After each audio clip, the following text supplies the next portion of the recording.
Irwin, and I am a second-year MA PhD student in the Department of Communication at the University of Washington here in Seattle. Today I'm going to be presenting on embodied liberation using Irenia Cervantes' painting entitled Big Baby Alarm.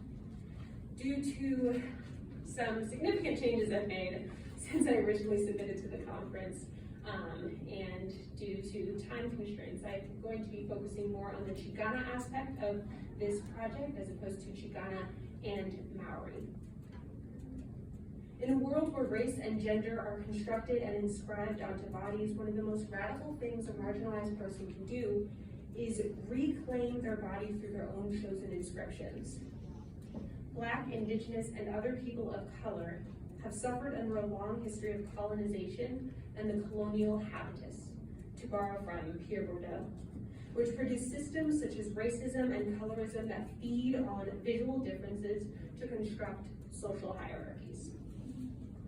Artists such as Cervantes radically subvert and resist this subjugation by reclaiming the body and representing it as a site for liberation rather than devaluation. In this project, I investigate how Cervantes' painting, Big Baby Alarm, represents embodied liberation achieved through body modification.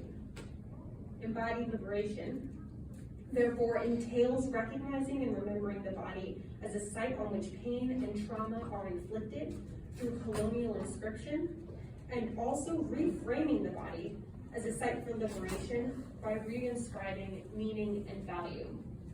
I'm looking at the way in which this painting by Cervantes represents a wrestling with embodied identity. And from that, I hope to call on more work exploring the art of identity as a strategy of self-making in contexts where particular bodies are othered and brutalized.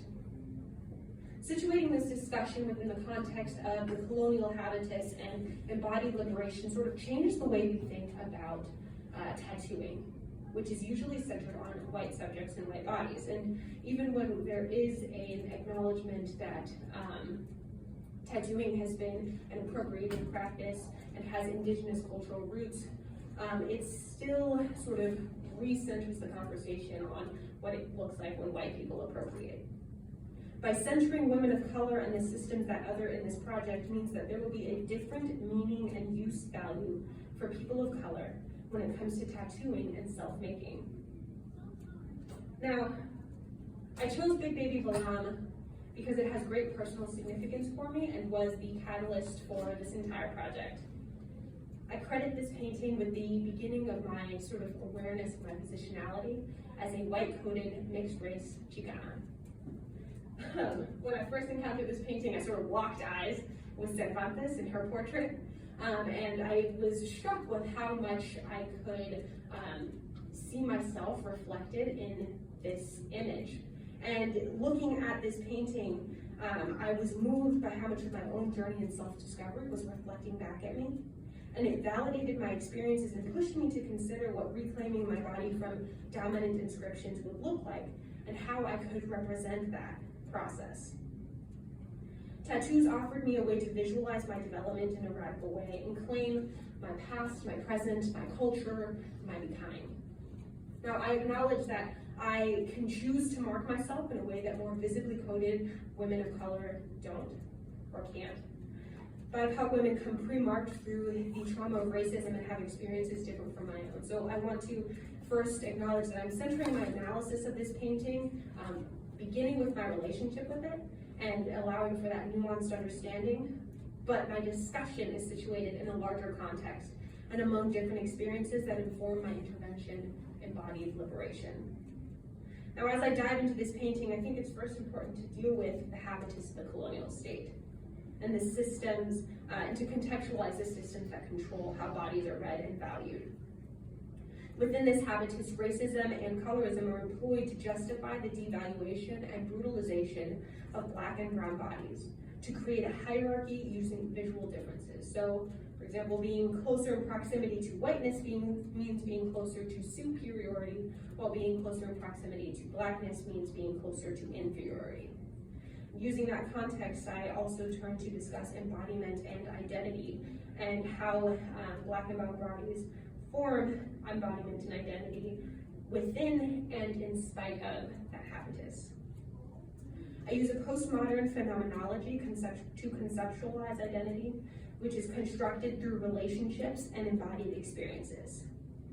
For women of color, embodied liberation is a process that recognizes the trauma of bodily embodied experiences with the habitus, while also reframing the body as a site for liberation. Knowledge of identity rooted in embodiment validates Black women and Black and brown experiences because it centers and valorizes their positionality. Furthermore, it allows for ancestral ways of knowing and understanding identity to be prioritized and offer a way of conceiving identity outside of Western norms.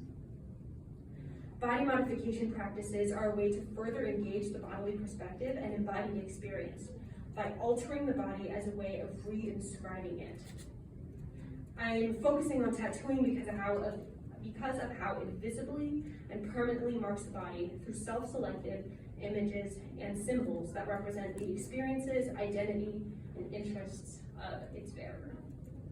Now, there are three important aspects of tattooing that make it a communicative device that is useful for embodied liberation.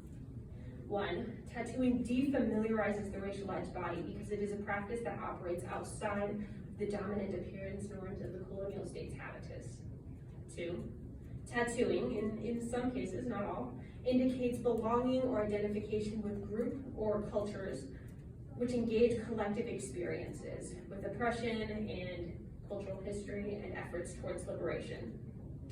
And three, tattooing displays a sort of ownership and claims the bearer's body through their own self-selected symbols, images, and icons. And I'm going to use these three layers and apply them as the analytic layers that I will read Balam through.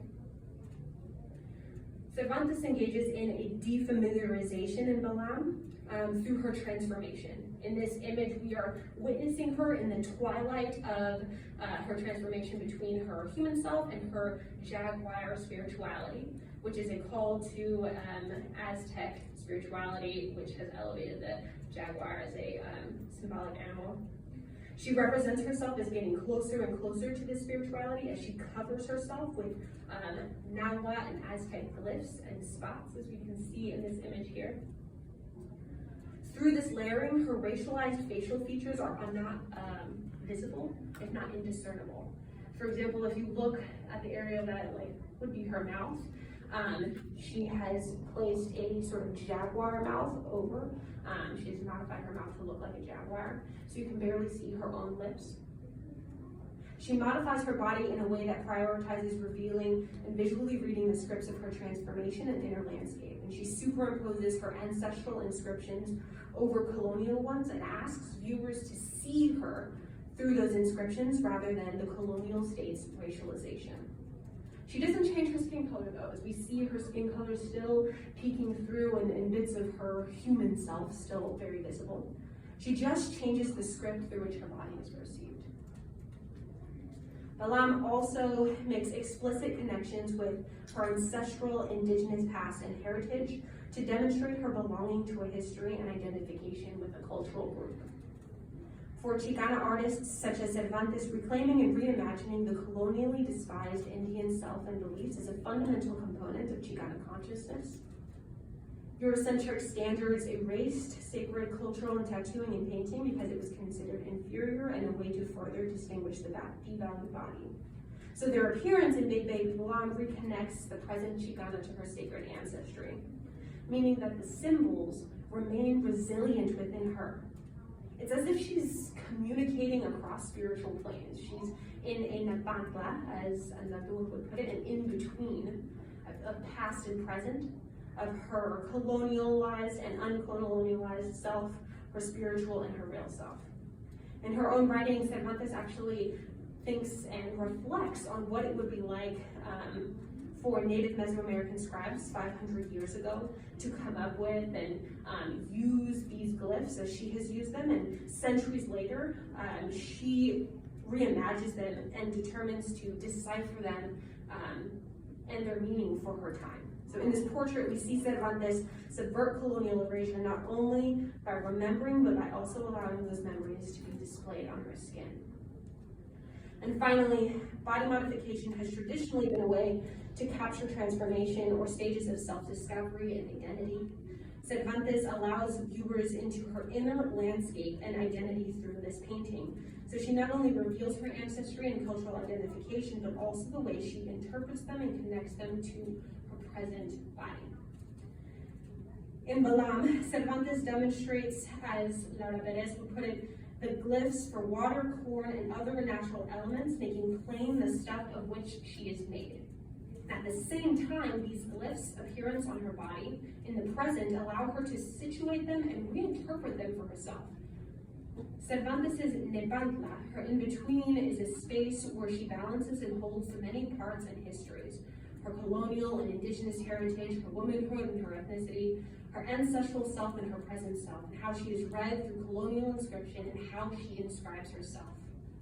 Using body modification, Cervantes communicates to her viewers that she is not only in control of how she is represented, but also forces her viewers to read her through her own illustrations before the states. And I think Jana Smith puts it best. Somehow it says someone else looks, but you've been there first. It's a claiming and an ownership that Cervantes engages in. To quickly summarize, embodied liberation entails recognizing and remembering the body as a site on which pain and trauma were inflicted through colonial inscription, while also reframing the body as a site for liberation by reinscribing meaning and value through chosen modifications. Big Baby Balam displays embodied liberation that is achieved through reinscription via body modification. Now, I want to be clear that this is not in any way a generalizable approach. The colonial habitus enacts its control in a myriad of ways, meaning that it will take a myriad of ways to be free of it, to embody liberation. Body modification is one way, one practice that I argue appears in this painting, and it's an opportunity, to investigate the ways in which Western colonial standards can be subverted and bodies held in captivity by those standards can achieve liberation. Now, recognizing that this is only 15 minutes of a much larger project, there are several future considerations that I can also posit and offer to this space. For example, thinking about body modification through tattooing as a painful and ritual sort of pain process, and how to engage the pain of the living under the colonial habitus while also engaging in the pain of body modification. There's also a sense of spirituality, and I also see future iterations of this project taking on or interviewing individuals such as myself who have engaged in body modification specifically as a part of self-making, and specifically as a way to sort of recognize positionality and grapple with culture. It's a topic rife with possibility, and this is only the beginning, so I thank you for being here for it.